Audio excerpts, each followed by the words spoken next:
Clarity deadline is here, and it is all coming in versus crypto. Today we'll break it down. It's going to be a good one. Let's get into it quickly. When you're thinking about where you should trade your crypto, because right now there's a lot of people entering going, I'm buying this because we've never seen Bitcoin at these prices.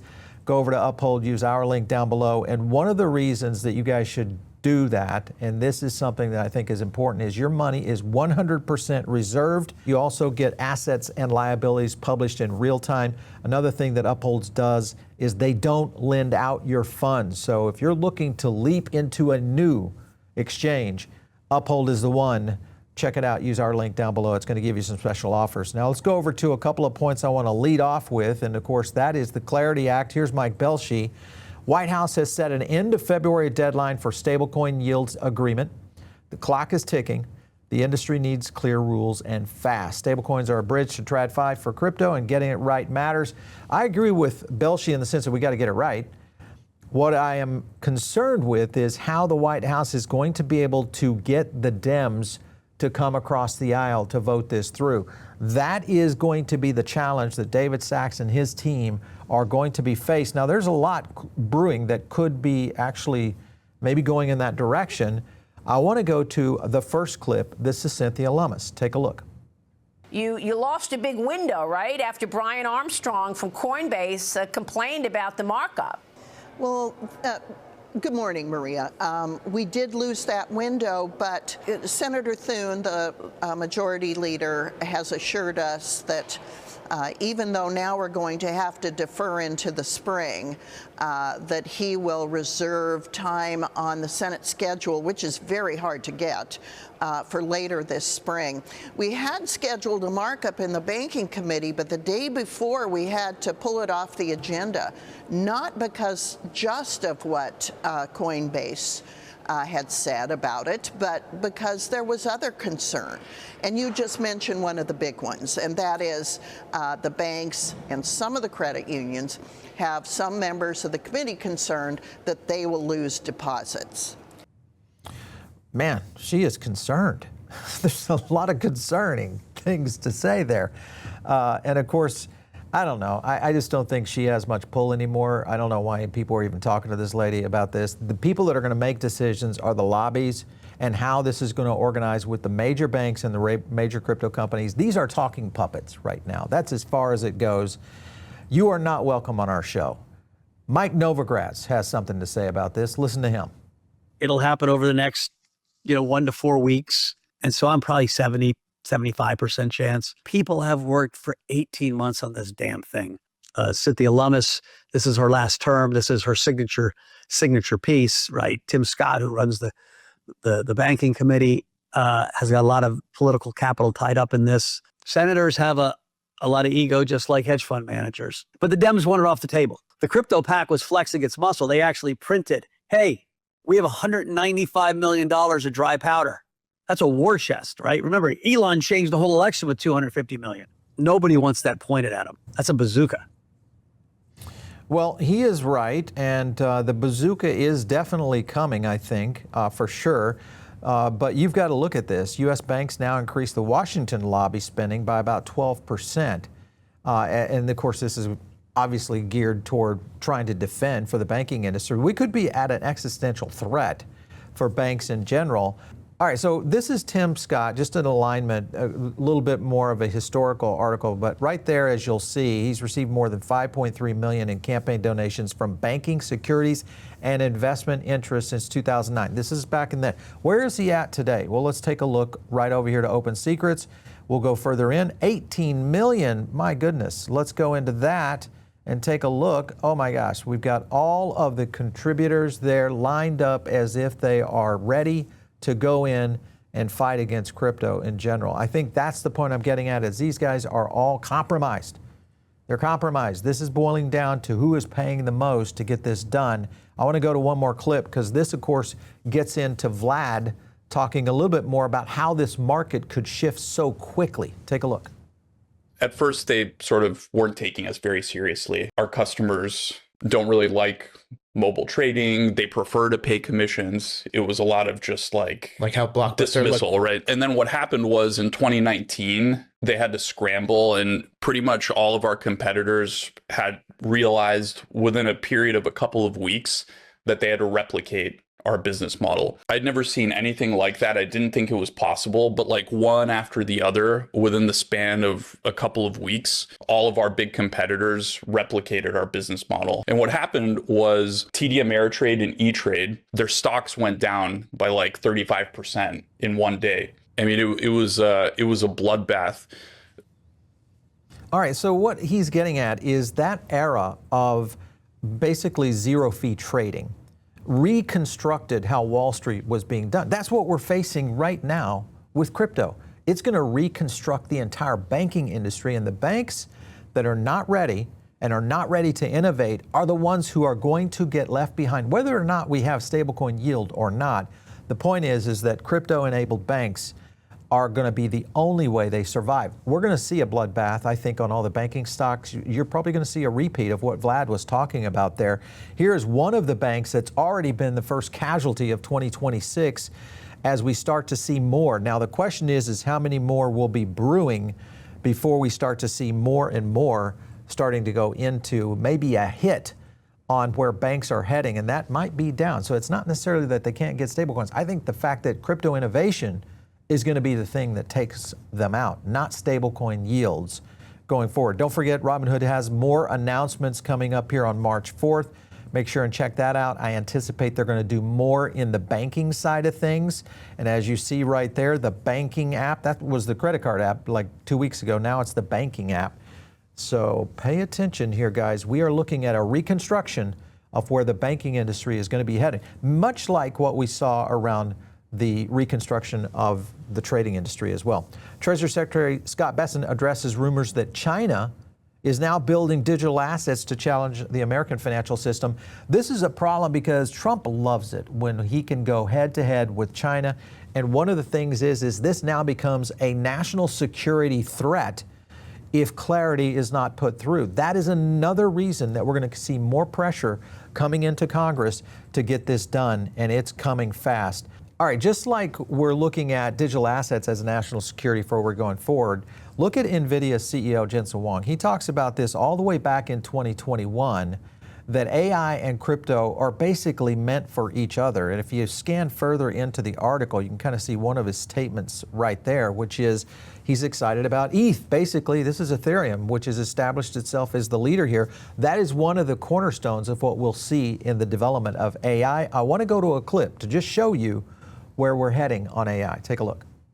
And a developer used Claude to, in an open source way, develop his own AI agent, which was originally called Claudebot and then was called Moltbot and is now called OpenClaude. Okay. Another guy gets an idea. Hey, I'm going to use this Claude AI agent to start what is essentially Reddit, but just for AI agents. They can post whatever they want, and humans can only observe.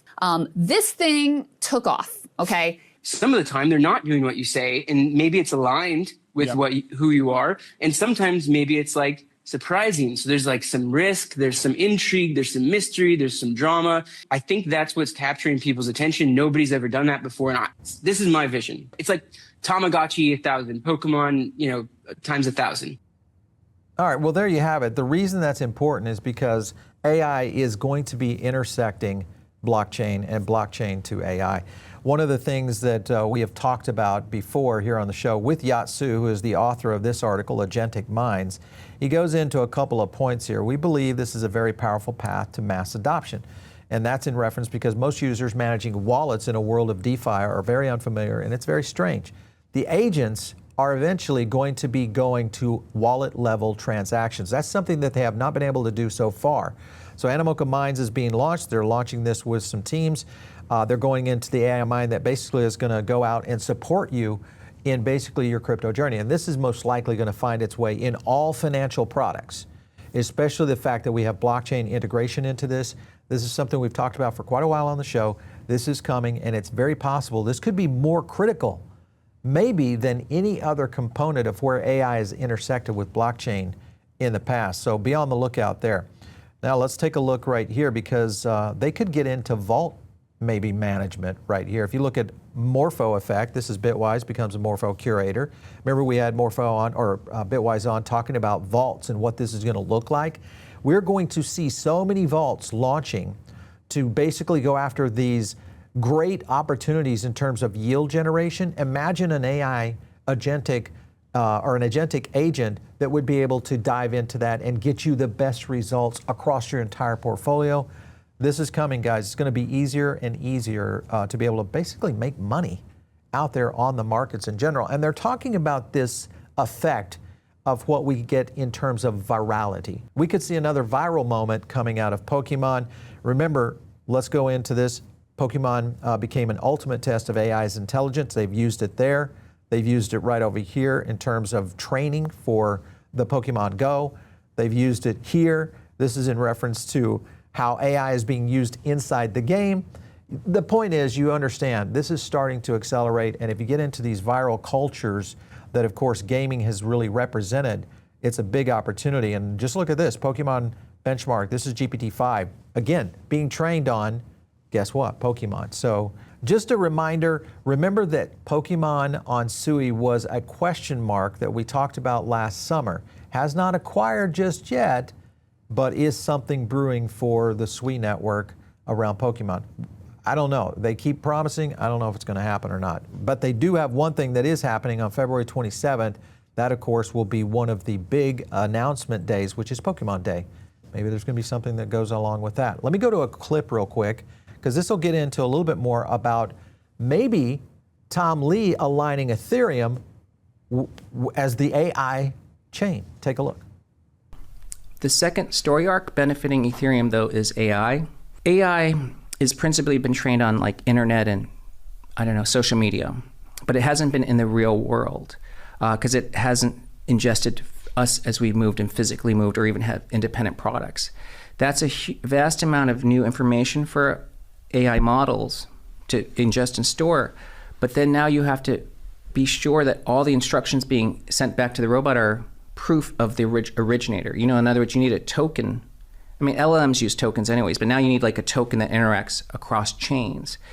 And that's where AI is going to build on Ethereum, because you essentially need what they call proof of human. Mm-hmm. We need to prove that this lawnmower got a real instruction from another chain or another vendor. And so that is all being built on Ethereum.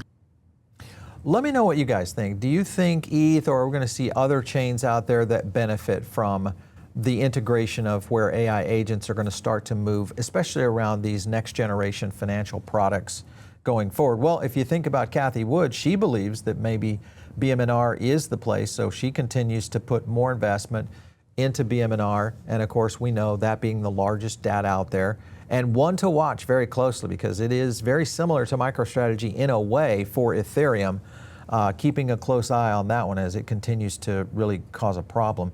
So don't forget that BM&R partnered with Jimmy. This, of course, is Mr. Beast. This is all about Super Bowl. And, of course, remember, Mr. Beast proposed doing a big, huge Super Bowl ad, and he had a big partner behind this.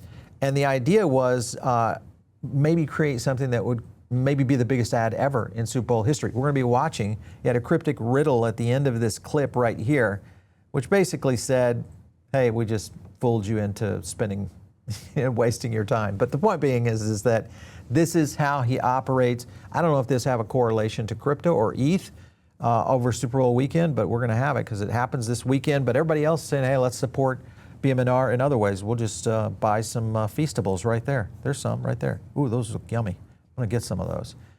Let's go to another one, of course, and that is McDonald's now surpassing ETH in total market cap. I don't know, guys. What do you think? Are we at the bottom right now? Or are we having a time where we're going to continue to see a drop on both ETH and Bitcoin going forward? One thing is for sure, the Secretary Treasury does not think that that is the case. Listen to what he had to say. What is your opinion about the importance of having clear rules of the road, market structure legislation in the United States? Look, I think that it's impossible to proceed without it. We have to get this Clarity Act across the finish line. There you have it. Impossible to proceed without it. That is the White House talking, the guy who's pulling the strings of what's happening in D.C. right now.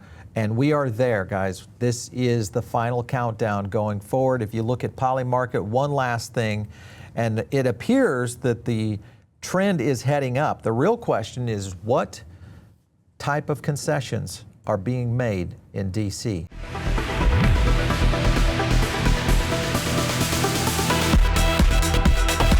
If you like this video, hit like and subscribe, drop a comment down below, and also join our free private member group.